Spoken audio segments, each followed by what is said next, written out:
morning, everybody. Crafting journey here. Gotta go to work today. Gotta go to work. Work. I work every day, but I have to go into the office Wednesday, Thursday, and Friday. I don't mind. Gets me out of the house. Getting my steps on. Woohoo! Oh my God, my team had a great day, and my team is now called the Wonderland Wanderers. How cool is that name? Thank you, Dana. That was a great idea. So, in front of me, you will see a new diamond painting. Diamond painting.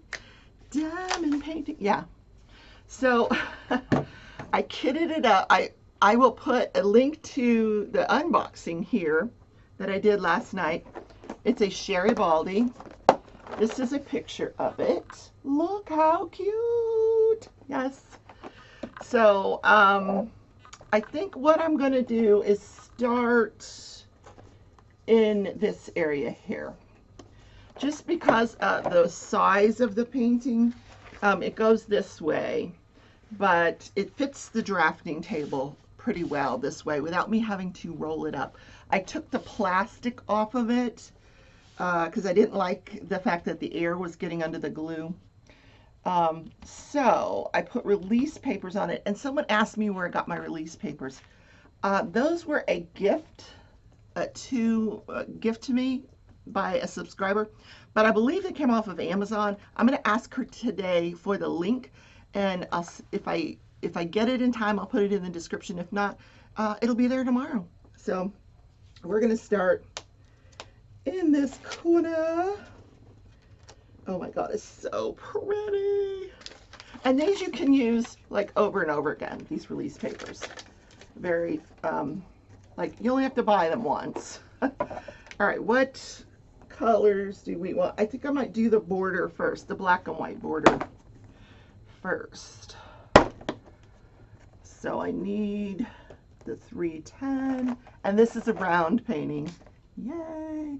And I need 3865. There was so much 3865 that I just put it all in one of these containers rather than putting it into a Harbor Freight container. So now I need my little trays. God, I hope you guys did well on your first day of the step challenge. If you're not actively involved in the step challenge, that's okay. Do it on your own. Yeah. It's good for you. I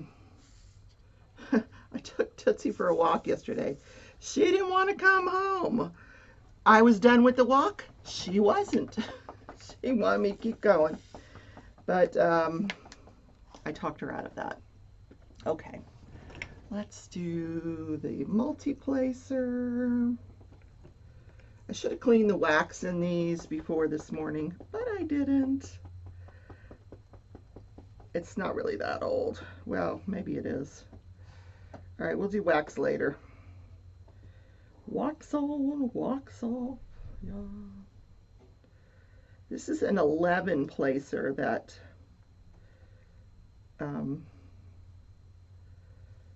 I've been using. I have all the different ones. I order them from Star Or. And this is round. Yay, I get to do a round painting. I even thought maybe, maybe I should dig out my ruler, but I don't really like that thing. Do I need the light pad? Oh my God, it feels so good to do rounds. Wow. And I still have to straighten them. These have like little dummy circles, and if you don't get them into the circle, then that little ring shows, and I don't really like that. But it is a beautiful canvas.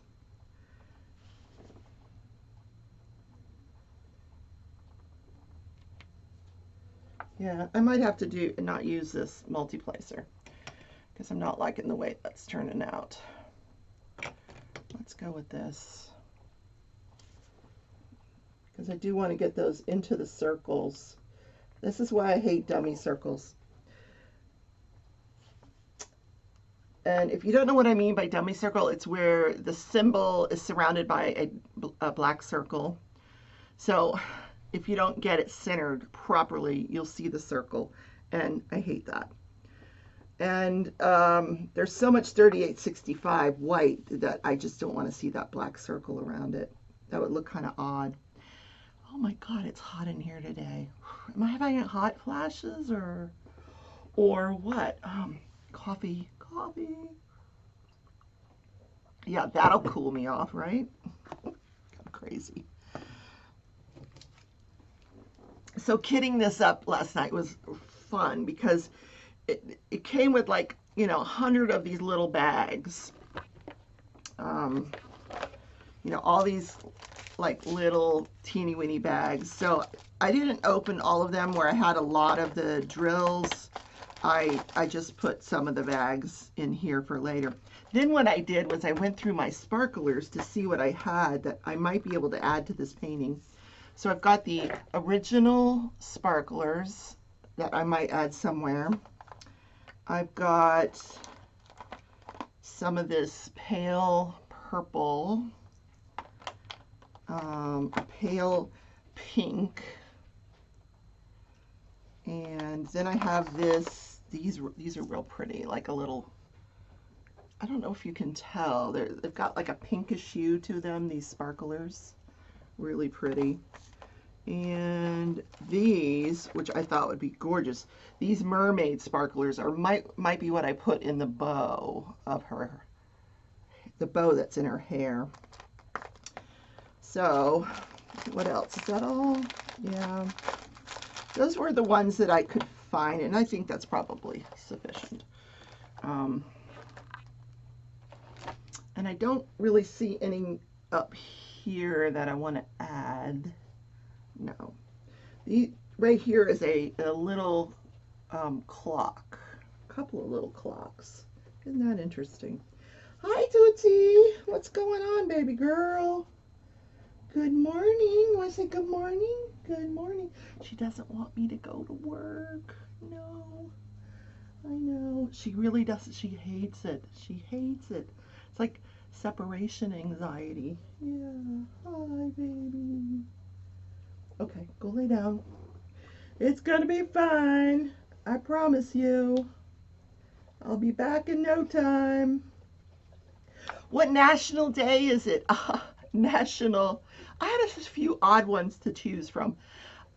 Today is actually National Running Day, but we're walking. We are not running in our step challenge. Let's start out walking before we run. I used to be a runner, but it's also National Rotisserie Chicken Day. Now, you're not going to guess. Yeah, you will. Who sponsored this day? Of course, Boston Market.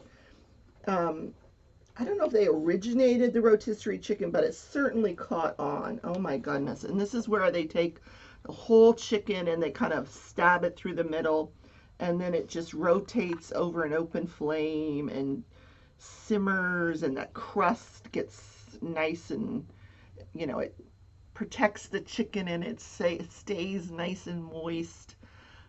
My favorite thing at Boston Market was to get the rotisserie chicken sandwiches. Ooh, so good. So now what I like to do is I'll go to the grocery store, and I will, because I live by myself, I'll pick up a rotisserie chicken and I might eat some of it for one meal. And then what I do with the remainder of it is I just take all of the chicken off the skin and I'll make a chicken pot pie. That way I can freeze some of it. That's what I like to do with it. You can do all kinds of things with the leftovers of a rotisserie chicken. It's great in casseroles. It really is. I am not going to single place this whole canvas. Maybe just the parts where there's white. I don't know. Because it would take me a hot minute, wouldn't it? All right, let's see if we can four place it.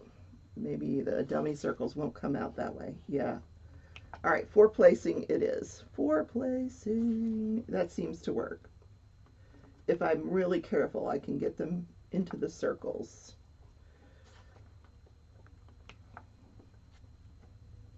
So how do you guys like to use your rotisserie chickens? Like, is there a particular meal you like to make out of them? Like I said, my favorite is chicken pot pie, homemade chicken pot pie. I'll make little ones. I have little, larger ramedans, and I will make the pot pie in there. With the crust, I buy the pizza crust in the freezer section and use that in my pot pie with some frozen vegetables and cut up some potatoes. And, oh my God, that sounds so good. I need to do that this weekend. Oh, yum. Okay, moving on. Let's go to Judge, Jury, and Journey. Okay, we are on the case of Jacob Cayer. He is accused of the attempted murder of Joel Kennedy, the murder of Joel's girlfriend, Sabrina, and her mother. Her name was Sabrina Teague, and the mother's name, I still forget. I think she was Oriental, and she has a different sort of first name. So yesterday I finished up day one. Very hectic day, guys. Finished up day one. It was sort of like the parade of police officers. This crime scene was so massive that, and it came across the radio as very emergent because when Joel called it in, he was hiding in the bathroom and there was an unknown guy running around with a knife. So they didn't know where this guy was, if he was in the house, outside of the house. So as the officers arrived, they were forming perimeters in different locations around this house. And it's a very weird home. It's like you take this long driveway to get to it. The driveway's kind of at an angle, but then off to the side in front of it is another home. It's very weird. Very weird layer. Almost like someone at some point had the entire property, but then they split it. I don't know. But so you take this driveway and it gets to the house, and then behind the house is all of these woods. So, and each officer testified as to what was his part, what was his role. Where did he park his vehicle? I don't know why we needed all these people to say that. Where did you park your vehicle? What was your role? A couple of them had the role of following the canine officer. One guy had the role of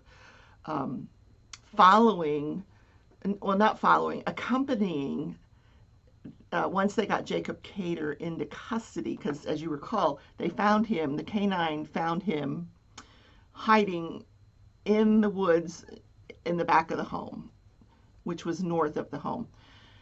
So he was injured, and this officer testified that the only obvious injury was the dog bite. However, he was covered in blood. So he accompanied the ambulance to the hospital. Like, he went in the ambulance because this guy was in custody.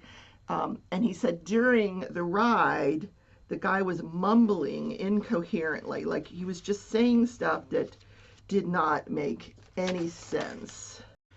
Okay, he was saying things like, Ike, where is he? Now, nobody knows who Ike is. Effing racist.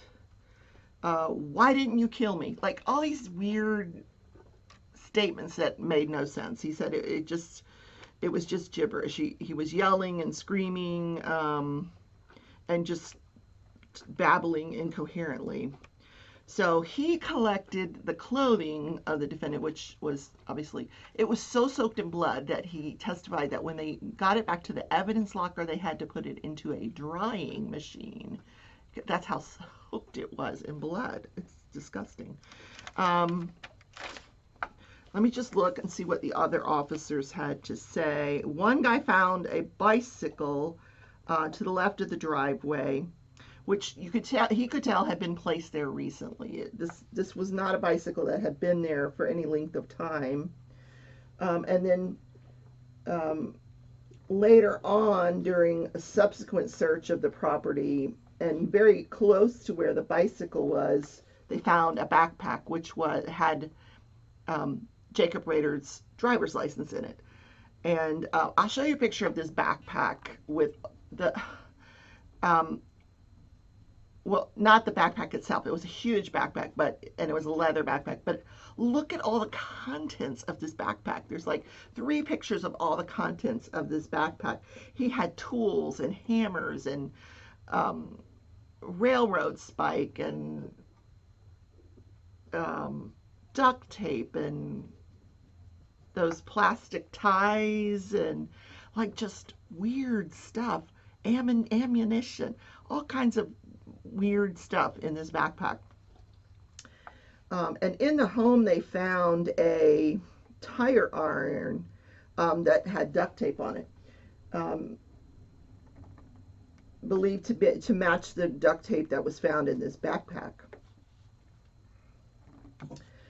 They did find the body of Sabrina. They finally found the body of Sabrina. She was on, remember I said this was a weird shaped home, with another home that was kind of in front of it.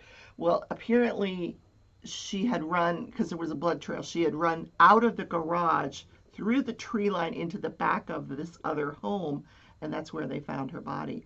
Now, when the officer initially found her body, he thought he felt a pulse, so he rolled her over. He said there was obvious stab wounds on her back. He rolled her over. He checked for a pulse again, couldn't find a pulse. He started CPR. Rescue came. They took over, but it was futile. She was deceased. So they covered her up, and the medical examiner came to the scene. Now, the medical examiner has not testified yet. Like I said, I only got through day 1. Then they put on the stand, the Department of Criminal Investigation was involved, and they had a special agent. And as you may recall from past trials, the special agent with the Department of Criminal Investigation, they get involved in major crimes that these small municipalities may not be able to handle on their own. So because they have the labs and everything and the technology to investigate these crimes, so this woman was the special agent. She responded to the crime scene, and she testified it took them 3 days to process this crime scene. 3 days. There were so many areas to process. They had to process the area where the bike was found, where the backpack was found. They did a line search, it's a search where everybody gets into a line at a certain place, and they just all walk in a line to the end of the property to see if they could find anything. And this is how they found the knife. And the knife was in the tree line that, Sabrina would have had to have left the garage, gone through a tree line into this other backyard. That's where they found this knife. And I'll show you a picture of the knife this is the kind of knife like I use to chop vegetables and stuff. It is a kitchen knife, but sharp as hell. Oh my God! If you use it as a weapon, holy moly! Yeah. So anyway, so the knife was a crime scene where they found Sabrina's body was a crime scene. That's 4 areas there. They found a window, which was the point of entry into the basement. Now, Sabrina and her boyfriend were living in the basement, but that's how he got in. Jacob got in through that basement window, so that was a crime scene. So they had to process that. They had to process the bathroom where the mother was, the bathroom where the boyfriend was, the kitchen, the area where they found Jacob. It was a massive crime scene. She said they had to get 3 different crime lab teams there to assist. The DCI is broken up into different, by locations. She had to get the one from the location where she was, plus 2 other locations to come and assist with this massive crime scene that it took 3 days. hundreds of pieces of evidence. Yeah. So she said it was a vast crime scene. Um, yeah. They even, at one point, she said they even called the prosecutor to, figure out what kind of evidence he might be looking for just to make sure that they had everything. So they found a knife, they found a tire iron, they found a flip phone near the laundry room that they believe was Jacob's phone. They found a cell phone on him when they captured him in the woods. He had a cricket phone on him that they later figured out was Sabrina's phone. Remember, he had taken it away from her during the struggle when she was trying to call 911. Um, sad, sad case. So today I will listen to day 2 of the evidence. Gosh, I hope it's not more of these police officers. I think we've heard enough of the police officers. Now, they've been very careful not to televise any of the gruesome pictures. Like, they're showing the jury pictures of the mom in the bathtub, of Sabrina in the backyard. They did show pictures of Sabrina in the backyard covered up, but the actual gruesome photos they're not showing. They didn't show pictures of Joel Kennedy's injuries. I think it's just too bloody. I mean, this woman testified there was just blood everywhere, everywhere. In the kitchen, the bathroom, all over the lawn. It's just blood. The garage, that was another area of crime scene. The garage. This just thing was massive. And then they had to, try to piece together what had happened. So, yes, but my interest is, when they get to the second phase of this trial, what was going on with this guy? Obviously, he was mumbling incoherently when they found him, and talking gibberish. And so, I don't know if he was on drugs or, I don't know what was going on with him, So, we shall see. I had to go to the post office yesterday. So, I drove to the post office. Then Tootsie likes to go for car rides. So, I put her in the car. We go to the post office. I go to get some gas. I'm trying to stretch out this car ride because she likes, a lengthy car ride. So then I go to Sonic and I get like the diet cherry limeade, the Route 44, because it's happy hour and it's only $1. So I get that, and then we take the long route and come home. She won't get out of the car. Nope. She's like, nope, we're not done with the car ride. I was done. So I shut the car door, came in the house, waited like 5 minutes, go back out, open the door. Nope, she won't get out. And she's 100 pounds. She does what she wants. I'm tugging on her. Come on in the house. Nope, she didn't want to get out of the car. So I said, Tootsie, come on, get out of the car. Wouldn't get out of the car. So I shut the door again, come back in the house. Same thing. 10 minutes later, I go out. By then she's decided, okay, Mom, you're really not going to go anywhere else. I'm like, no, not going to go anywhere else. So she reluctantly gets out of the car. She's such a funny dog. She really is. But I love her to death. Today, I have to leave work early to get Jake to the veterinarian. He is scratching his little back to death. He has allergies, and this time of year, they usually flare up. And he'll require like a shot of prednisone. Now, you're like, okay, give him some Benadryl. No. He